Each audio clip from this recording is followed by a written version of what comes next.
Ok les gars, salam alaikum, ziar, magal, Biggie Beauté, commando de bail, de retour en force. Tey le jeudi 8 septembre l'an 2022 ñu ñëwaat ci beneen numéro. Le 6 defuñ live, le 7 defuñ, tey aussi le 8 mu nekk jeudi le 8 septembre defuñ live quoi. Tey rek jeudi ñu ñëwaat ci beneen live résumé Russie Ukraine opération spéciale muy 3 jours bëri na lu ci xew nag. Bëri na aussi ay interrogation ci gis bëri na aussi ay manipulation média mensonge ak li ci nekk dëgg aussi parce que aussi on a fait des investigations yu doy waar parce que jamono ji may wax ak yéen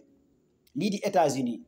ak Union européenne ak 30 pays composés autant dañu occuper médias européens il faut faire très attention les gars il faut faire très attention waxoon naa leen les 5 principes de la propagande en temps de guerre 5 principes yi waxoon naa ko tey dinaa ko waxaat sama live beneen principe bi ci gën a graaw mooy 2 bi ak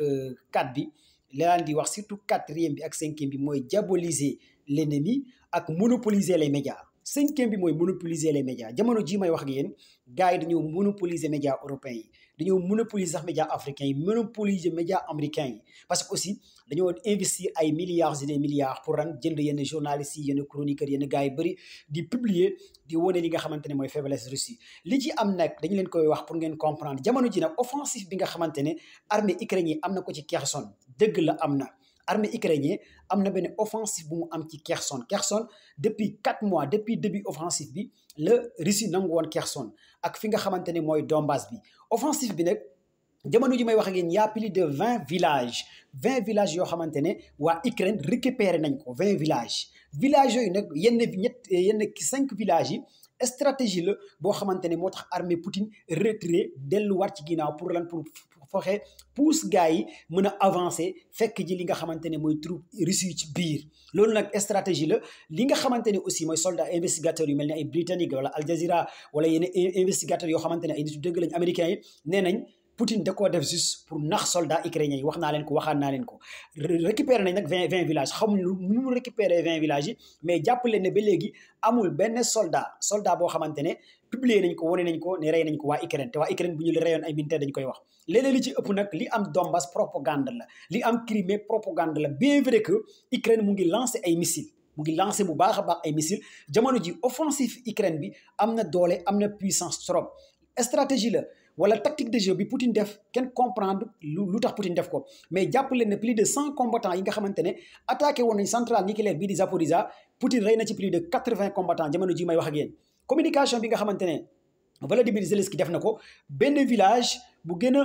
relier fi nga xamante ne mooy sud de Kherson am une population de village ou commune de 28 000 habitants moom nag mooy point focal bi nga xamante ne armée ukrainienne récupéré na ko li ci gën a yéeme nag ak li ci gën a doy waar encore de plus tey kii di Anthony Blinken secrétaire d'État Nations Unies ak l'OET ñoom dañoo dajaloo fi nga xamante ne mooy Ramstein foofu ci États-Unis dajale fa plus de 40 pays aliénés ku ne ci ñoom war a xool lan ngay jàppale waat li nga xamante ne mooy Ukraine États-Unis pare na pour semaine bi ñu war a dugg plus de 675 millions de dollars pour jënd ko ay armes ay chars de combat ay avions de chasse lépp pour jàppale li nga xamante ne mooy Ukraine Anthony Blinken secrétaire d'État des Américains Anthony Blinken ak ki nga xamante ne mooy Joseph Stoltenberg mooy secrétaire général OTAN ak John Mitchell kooku mooy commandant généralu armée américain kooku aussi nee na armée ukrainienne ñu ngi commencé am njaaxaanaay ñu ngi commencé féex ñu ngi commencé gagner ay terrain loolu nag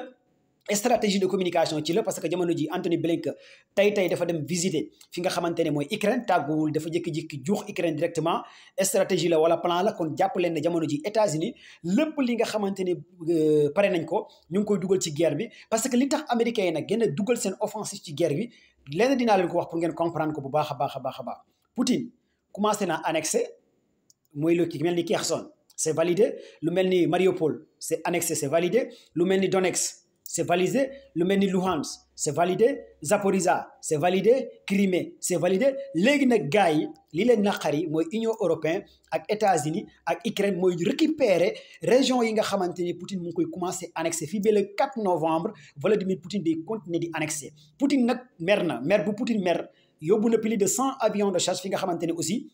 diggante Crimée ak Minsk loolu aussi ngeen jàpp ko parce que Biélorussie commencé nañ dugg ci manœuvre ba le 14 septembre te Biélorussie lu tax ñu dugg ci manœuvre yi parce que dañoo taxaw bu baax a baax cette fois-ci ñu war a dem jàppale militairement ñi nga xamante ne mooy armée Vladimir Poutine bi ngeen xam ne waa Biélorussie def nañ seen manœuvre ñu ngi ci kaw manœuvre bi le 14 septembre lay manœuvre Biélorussie bi di jeex te Biélorussie xam ngeen ne ñoom dañuy jàppale ki nga xamante ne mooy Vladimir Poutine nee nañ nag seen manœuvre yi lu tax ñu koy def muy seen frontières yi ak yeneen dëkk yi nga xamante ne sentir nañ menace de l'ennemi leneen li nga xamante ne aussi dañ koy ñëwaat ci kii di Poutine nee na port Odessa waxtaan bi mu waxtaanoon ak Ukraine ba ñu tijji port Odessa léegi am na plus de 87 navires yoo xamante ne quitté nañ au lieu que navires yi